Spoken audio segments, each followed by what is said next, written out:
Please welcome Кейт Бланшетт.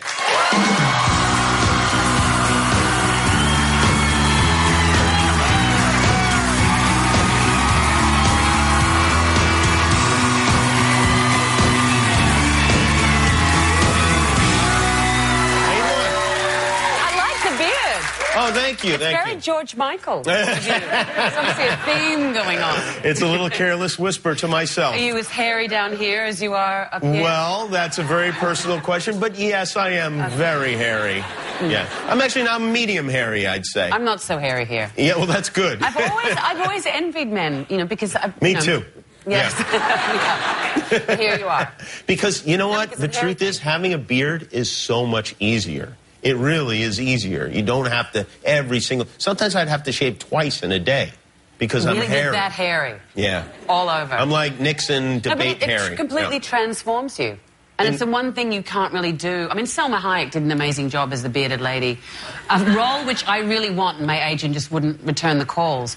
But but you don't get to do that so often on. You don't, but if anyone could pull it off, I think you would be that person. Because I'm always in the makeup chair saying, can't we just do a hairy mole for this character? And the producers never, I tried it on Truth, they wouldn't go there. Maybe for Halloween that would be something that you could. Do you dress up for Halloween? I do dress up for Halloween, but I've never done the hairy mole. Well, maybe this is the year. Subtle. I could try the hairy mole. I'll go as a complete hairy mole.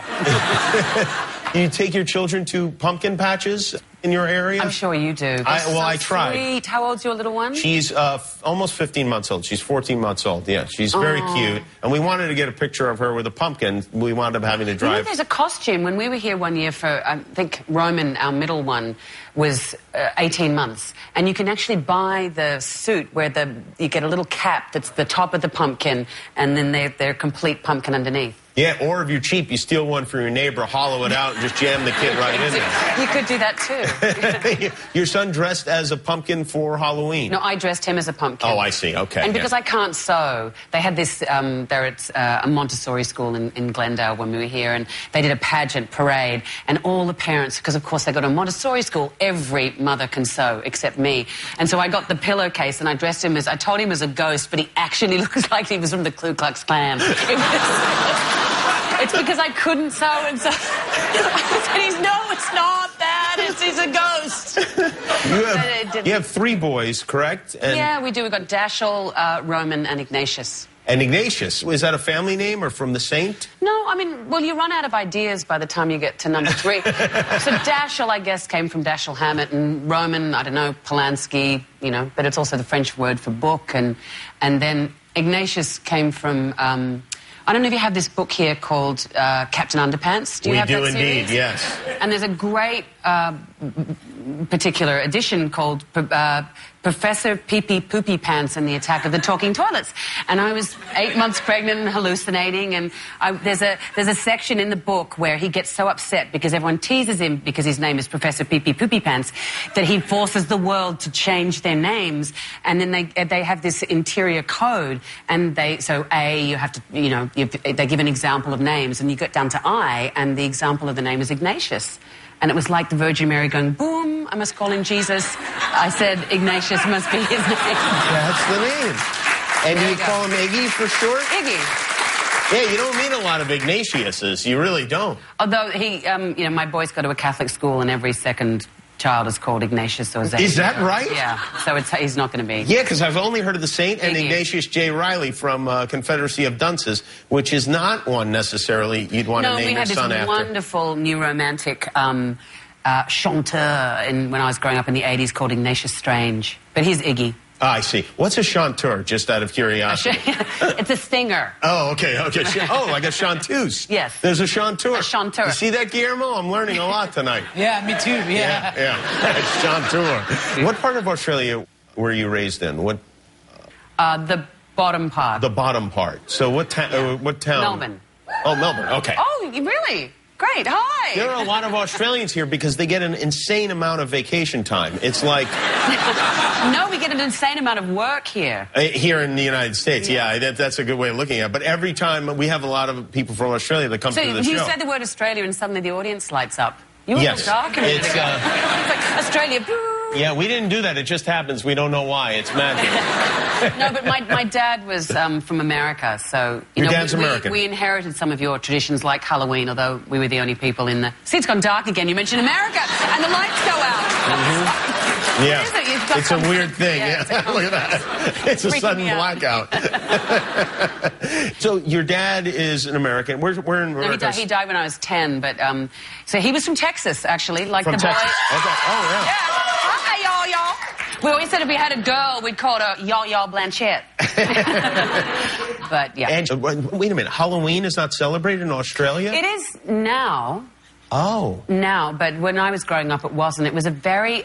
Halloween for me was a very traumatic affair because we were the only people in our suburb who celebrated it. So we'd get all dressed up. My dad would be super excited and we'd go around and people would look at us with blank faces. And one year I received a raw sausage. One year I received some hand wipes and the next year I received some tissues because they didn't know what the exchange was.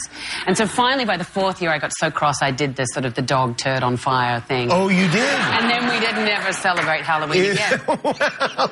That would be strange if people dressed in costume. It was really upsetting, and so I said, Daddy, we have to do it this year, and, you know, we'd get dressed up again, and I'd go as my Hawaiian girl or whoever they also didn't know where Hawaii was. It's a little confusing. Seems like Hawaii would be one that they would know on the way over here. Yeah, they do now, but it was I'm very old. Yeah. I've done a lot of work.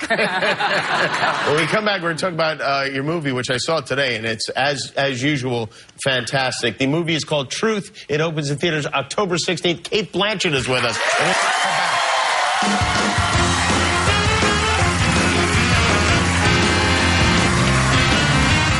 How long have we known each other? Oh, jeez, is it that bad? They're going to start an investigation. And CBS wants to appoint an independent panel to take a look at how the story is put together. And I'm going to announce it tomorrow. I'm going to apologize for the story on air. Andrew asked you to apologize? He didn't ask. Dan, that's surrender. The movie is called Truth. That is Кейt Blанshettt and Robert Redford. I know.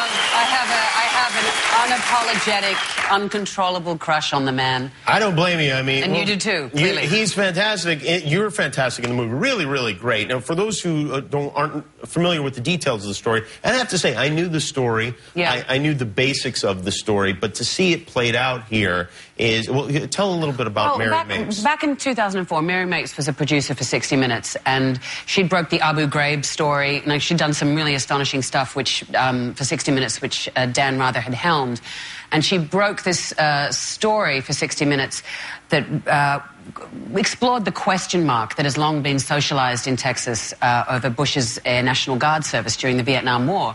And the film explores the detritus, the fallout of the story and the subsequent dismissal from CBS. There was a document that they couldn't prove that the document was... Yeah, the story was criticized for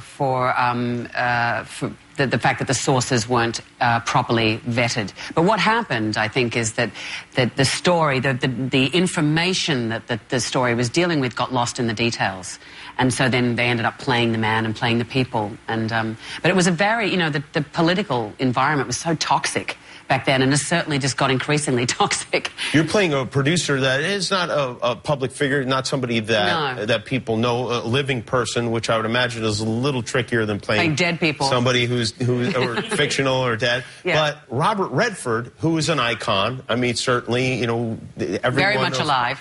And Dan Rather, who's also an icon and very much alive. It's very strange to see one icon playing another icon, and I have to say, like 10 minutes into the movie, I felt like it was Dan Rather, and he really has he's not made up to look like him, but his speech pattern down. No, he somehow got his essence, and there's something, because Bob has been so extraordinary in American culture generally, you forget what an extraordinary actor he is. I never forget that. You know, well, working opposite him is, you know, because he does so much other stuff. He's known for the film festival. Yeah, you know, right. he's extraordinary, and that he somehow uses and understands his iconic status and harnessed that into Dan's iconic status, and so it was perfect casting. And it's such an interesting story. It really is. It's it's really prescient, you know. I mean, 2004 seems like a long time ago, but the nature of the media and the way we disseminate information now, especially the news media,